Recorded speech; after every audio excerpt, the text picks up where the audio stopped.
aims to contribute on reducing the energy consumption, and it is very important that to consider that buildings consume approximately 40% of the overall consumption in Europe, and they have a contribution of approximately 36% in the greenhouse emissions. So to achieve the Green Deal goals, we believe that targeting and optimizing the consumption and the behavior of the buildings is something that we have to, that's something that is a very important aspect.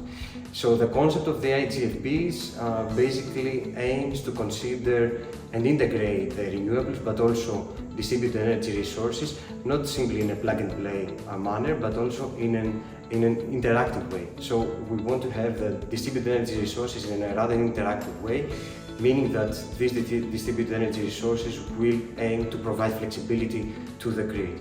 So we believe that in this way the IGFBs will achieve will contribute on achieving the Green Deal goals. We have done great work already to create a very solid background of the current state of play in terms of flexibility, but also the realization of the intelligent grid-forming buildings in Europe. So for this purpose, we have already analyzed the state of the art and the current state of play in Europe. We have analyzed the current regulatory framework to allow flexibility and flexibility services to happen.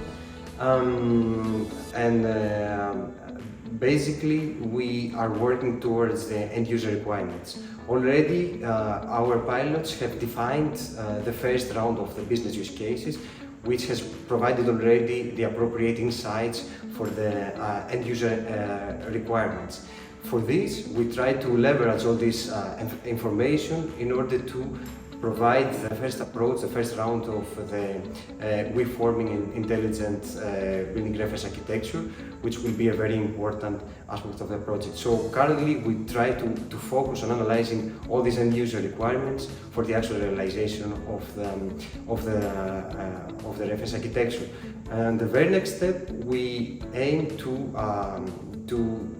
proceed with the developments, the actual developments of the technological enablers, but also of the reference architecture in real life, and put it in place for the pilots, because we're entering the first phase of the demo validation, where we aim to provide all these developments of WeForming to the pilots.